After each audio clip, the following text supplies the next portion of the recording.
अस्सलामुअलैकुम। तो कैसे हैं आप सब। आज हम बनाएंगे मज़ेदार सा ज़बरदस्त सा इंस्टेंट आम का अचार, जो बनाना बहुत ही आसान है। तो आप वीडियो को लास्ट तक देखिएगा, कोई भी स्टेप मिस ना कीजिएगा। तो चलें स्टार्ट करते हैं। बिस्मिल्लाहिर्रहमानिर्रहीम। सबसे पहले हमें चाहिए कच्चे आम यानी कि केरी 1 किलो चाहिए, और इसको जो है हम अच्छी तरह से वॉश कर लेंगे। आपने इसे अच्छी तरह से वॉश कर लेना, और इसके बाद आप नैपकिन की मदद से इसे ड्राई कर लीजिएगा। और ये ड्राई होनी चाहिए, इसमें पानी नहीं होना चाहिए। अब हम क्या करेंगे, हम इसके छिलके जो हैं वो रिमूव नहीं करेंगे, इसको जस्ट हम स्मॉल पीसेस में कट कर लेंगे, और इसमें जो गुठली होती है उसको हम इसमें से रिमूव कर देंगे। इसी तरह जो है मैं ये सारी काट लूँगी। ये देखें, आप जितने पीसेस बनाना चाहें आप बना सकते हैं। मैं छोटे पीसेस कर रही हूँ ताकि ये जल्दी से कुक हो जाए। और ये देखें, ये सारे मैंने माशाल्लाह काट लिए हैं, बहुत ही ज़बरदस्त से कट चुके हैं और बहुत ही इजीली कट जाते हैं।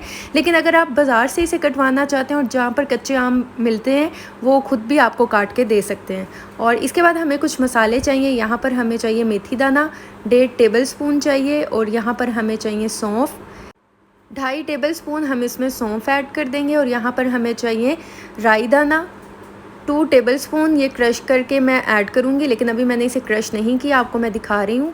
ये ऐसा राई दाना होता है। और इसके बाद जो है हम इसे अभी साइड पे रख देते हैं। और यहाँ पर हमें चाहिए कलौंजी 1.5 टेबल स्पून चाहिए, और यहाँ पर हमें चाहिए साबित धनिया 2 टेबल स्पून चाहिए, और इसके बाद हमें चाहिए साबित ज़ीरा 1.5 टेबल स्पून चाहिए। अब हम क्या करेंगे, ये जो राई दाना है इसको जो है मैं मोटा मोटा सा क्रश कर लूँगी। हमने इसका पाउडर नहीं बनाना है, इसको जस्ट मोटा मोटा सा क्रश कर लेना है, मोटा मोटा सा बस पीस लेना है, इससे ज़्यादा नहीं। और इसके बाद जो है यहाँ पर हम लेंगे ग्राइंडर जार, इसमें हम ये सारे मसाले जो हैं ऐड कर देंगे।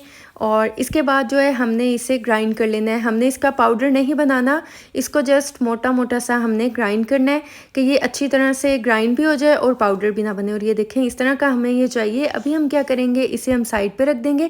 और ये अचार का जो मसाला है वो तैयार हो चुका है, इसे हम साइड पे रख देंगे। हम आते हैं अपनी नेक्स्ट स्टेप की तरफ। यहाँ पर जो हमने केरियाँ काट के रखी थी, जो कच्चे आम काट के रखे थे, वो मैंने एक खुले बर्तन में ऐड कर दिए हैं। इसके बाद हम यहाँ पर ऐड कर देंगे कुटी हुई लाल मिर्च 1 टेबल स्पून ऐड करूँगी। और इसके बाद नमक ऐड कर देंगे 3 टेबल स्पून ऐड कर दूँगी। इसके बाद जो है हम इसमें ऐड कर देंगे रेड चिली पाउडर यानी कि लाल मिर्च का पाउडर ऐड कर देंगे हम 2 टेबल स्पून, या आप टेस्ट के अकॉर्डिंग कम ज़्यादा कर सकते हैं। अगर आप ये चटपटा सा मज़ेदार सा अचार बनाना चाहते हैं तो आप इसमें मिर्चों का इस्तेमाल कम ज़्यादा कर सकते हैं, जैसे आपको पसंद है। इसके बाद हम ऐड कर देंगे हल्दी पाउडर 1.5 टेबल स्पून मैं ऐड कर दूँगी। और इसके बाद हम क्या करेंगे, हम इन मसालों को इन केरियों पर अच्छा सा मिक्स कर देंगे ताकि जो मसाले हैं वो अच्छे से इन कच्चे आमों पर लग जाएँ। अच्छी तरह से हम इसे मिक्स करेंगे। और अब हम इसे रेस्ट के लिए 20 मिनट के लिए रख देंगे, क्योंकि हम इंस्टेंट बना रहे हैं इसलिए हम इसे धूप में नहीं रखेंगे। इसके बाद हमें चाहिए सरसों का तेल 2 कप यानी कि आधा किलो। और इसके बाद जो है हम इसे मीडियम फ्लेम पे अच्छा सा गर्म कर लेंगे। हमने इसको हाई फ्लेम पे नहीं करना, उससे जो है सरसों का तेल जो है वो जल सकता है। और इसकी जो है अभी हमने जो स्ट्रॉन्ग स्मेल है वो ख़त्म करनी है। जब आप इसको अच्छा सा गर्म कर लेंगे तो इसकी स्मेल जो है वो ख़त्म हो जाएगी। अब इसको जो है हम थोड़ा सा ठंडा कर लेंगे, बहुत ज़्यादा नहीं, थोड़ा सा।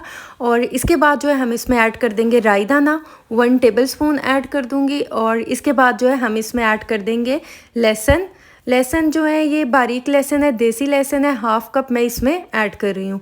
और इसके बाद जो है हम इसे मिक्स करते जाएंगे और हम इसे फ्राई करेंगे 1 मिनट के लिए। इससे ज़्यादा हमने नहीं करना, जस्ट 1 मिनट के लिए हमने इसे फ्राई करना है। और फ्लेम को मैंने अब लो पे ऑन कर दिया है, और लो फ्लेम पे ही हम इसे कुक करेंगे। और जो यहाँ पर हमने केरियों पे मसाला लगा के रखा था, 20 मिनट हो चुके थे, अब हम वो भी इसमें ऐड कर देंगे और अच्छा सा हम इसे मिक्स करेंगे।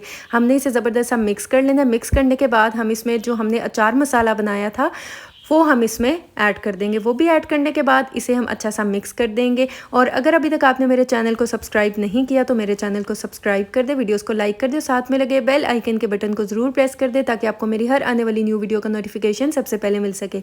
और इसके बाद हम इसमें ऐड कर देंगे सिरका, 1/2 कप के बराबर हम इसमें सिरका ऐड कर देंगे और इसे अच्छा सा मिक्स करेंगे। अगर आप चाहते हैं कि आपका अचार जो है वो सालों तक ख़राब ना हो तो आप जो है इसमें सरसों का तेल इतना ऐड करें कि इसमें अचार जो है वो सारा डूबा रहे। और 6 से 8 मिनट के लिए हम इसे कुक करेंगे। कुक करने के बाद हम क्या करेंगे, फ्लेम को ऑफ कर देंगे और इसे सेट होने के लिए ओवरनाइट के लिए रख देंगे, यानी कि 24 घंटे के लिए हम इसे रख देंगे ताकि ये अच्छा सा सेट हो जाए। और जब अचार गर्म होगा आपने इसके ऊपर कवर नहीं करवाना, आपने इसे ओपन रखना है। जब ये ठंडा हो जाए इसके बाद आप इसको कवर करवा के रख सकते हैं। और ये देखिए 24 घंटे हो चुके हैं, बहुत ज़बरदस्त सा अचार जो है सेट हो चुका है। आप जब भी अचार में चम्मच चलाएं वो ड्राई होना चाहिए, साफ़ होना चाहिए, कोई भी चीज़ जो है वो गंदी नहीं होनी चाहिए। अगर तो चम्मच गीला हुआ तो अचार जो है वो ख़राब हो सकता है। और ये देखिए माशाल्लाह कितना ज़बरदस्त सा हो चुका है, बहुत ही सॉफ्ट बना है, बहुत ही कमाल बना है, बहुत ही इंस्टेंट बना है। अब धूप में सुखाने की कोई टेंशन नहीं है कि कितने कितने दिन आप इसे धूप में सुखाएं। और ये देखिए माशाल्लाह अल्हम्दुलिल्लाह कितना ज़बरदस्त सा इंस्टेंट कच्चे आम का अचार जो है वो तैयार हो चुका है।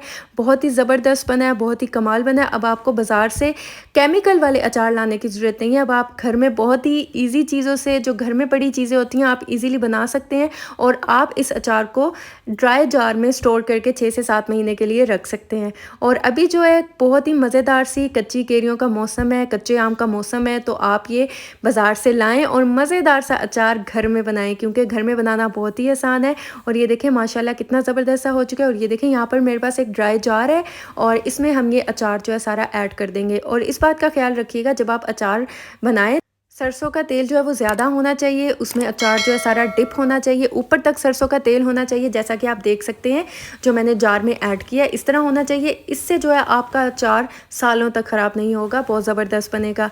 तो अगर आपको मेरी वीडियो अच्छी लगी है, समझ आई है, चैनल को सब्सक्राइब कर दें और ज़्यादा से ज़्यादा फ्रेंड्स एंड फैमिली में शेयर करें।